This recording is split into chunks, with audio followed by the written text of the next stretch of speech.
오늘은 1월 24일 요한복음 7장 14절부터 24절입니다. 15절 말씀입니다. 유대인들이 놀랍게 여겨 이르되 이 사람은 배우지 아니하였거늘 어떻게 그를 아느냐 하니, 유대인들이 예수님이 하신 말씀을 듣고 놀랍니다. 아니, 이 사람은 우리한테 율법을 배운 적이 없는데, 그리고 글도 가르친 적이 없는데 어떻게 그를 알며, 그리고 율법을 어떻게 이렇게 자세히 알 수 있을까라고 그들은 놀랍게 여긴다는 거예요. 당연한 것이죠. 왜냐하면 예수님은 이 말씀 자체예요. 하나님이시니까. 하나님 말씀을 하나님이신 분이 직접 얘기하는데 어떻게 그것이 모자랄 수가 있겠습니까?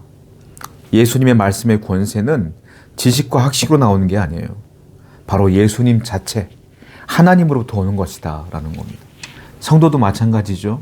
성도도 이 세상을 살아가는데 항상 우리 안에 하나님의 말씀으로 채워야 돼요. 하나님의 말씀이 충만한 사람들은 권세가 생겨요. 영적인 권세가 생긴다라는 겁니다. 영적인 능력이 생긴다라는 거예요. 성도 여러분, 여러분들 안에, 여러분들 머리와 가슴 속에 항상 하나님 말씀이 가득하기를 원합니다. 그 말씀을 들으시고 묵상하시고 외우시고 전하시고 따르시는 여러분 되기를 축원드립니다. 16절입니다. 18절입니다. 16절이네요. 예수께서 대답하여 이르시되 내 교훈은 내 것이 아니요 나를 보내신 이의 것이니라. 예수님께서 놀라는 그 유대 지도자들을 향하여 말씀하셔요. 너희들에게 지금 전했던 내 교훈은, 내가 지금 말한 이 말씀들은 내 교훈이 아니야. 나를 보내신 이의 것이니라. 이렇게 말하고 있어요.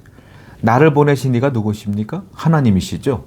즉 이 말씀은 나로부터 내 생각을 너희들에게 전한 게 아니라 하나님으로부터 온 것을 그대로 전한 것이기 때문에 이 말씀은 내 것이 아니고 하나님의 것이야 라고 분명히 예수님은 말씀하고 계시다라는 겁니다. 여러분, 그래요. 세상 사람들은요, 자기의 것들을 전하려고 노력을 해요. 자기의 생각, 자기의 사상, 자기의 철학을 구하려고 노력들을 많이 하죠.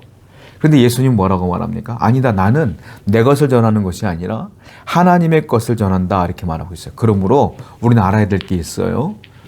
하나님의 것이 하나님 말씀이기 때문에 우리가 힘과 능력으로 그 하나님의 것을 이해할 수가 없는 겁니다. 그래서 우리는 늘 뭘 해야 되냐면 하나님의 지혜를 구해야 돼요. 하나님의 말씀의 뜻이 무엇인지, 하나님은 나에게 어떤 말씀을 주실지를 늘 구해야 돼요. 이거는 하나님께 기도하는 겁니다. 말씀의 지혜를 구하세요. 또 하나, 우리는 하나님의 말씀을 읽어야 돼요. 묵상해야 돼요. 읽는 게 그냥 쭉 읽는 게 아니라 묵상해야 된다는 거예요. 묵상은 뭡니까? 한 줄 읽고 이게 무슨 뜻인가 곱씹어 보는 겁니다. 그런 일들을 계속해 나가는 거예요.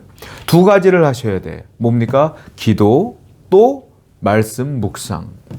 이 두 가지를 매일 해 나갈 때에 하나님의 교훈이 내게 들어오고 하나님의 말씀이 내게 들어온다. 성도가 성도다워지려면 이 두 가지를 끊임없이 하셔야 되는 거예요.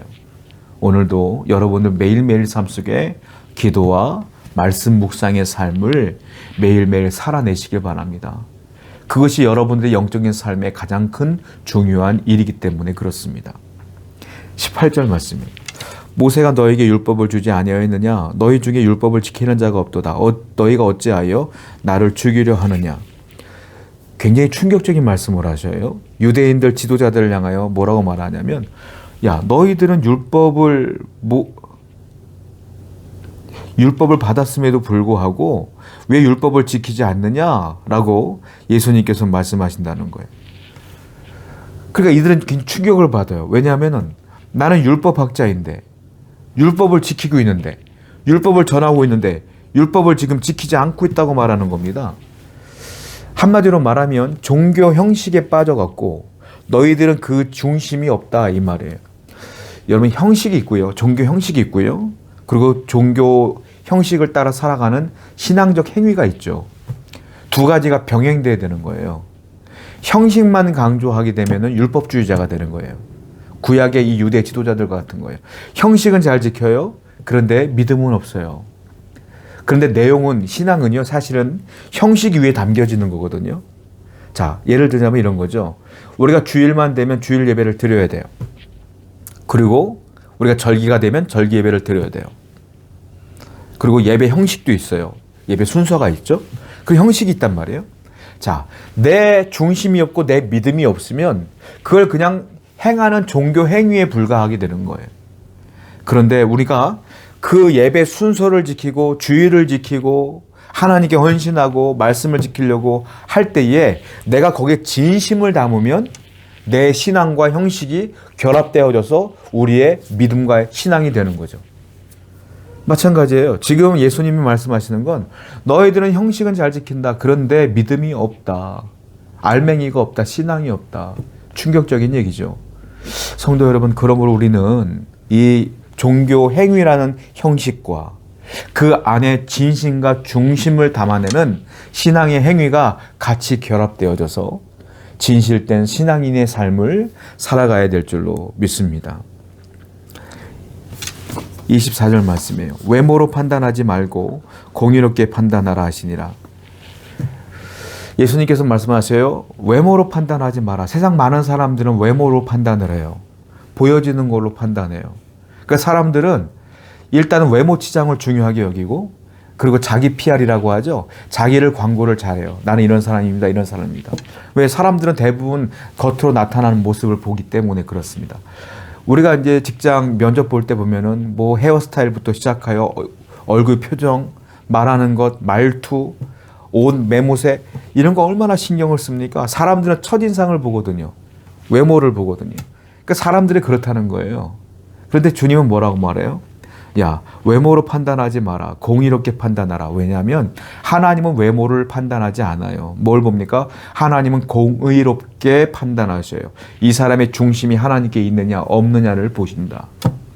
그러므로 성도도 마찬가지다. 사람들을 판단할 때에 외모를 보는 것이 아니라 공의로 보는 것이다.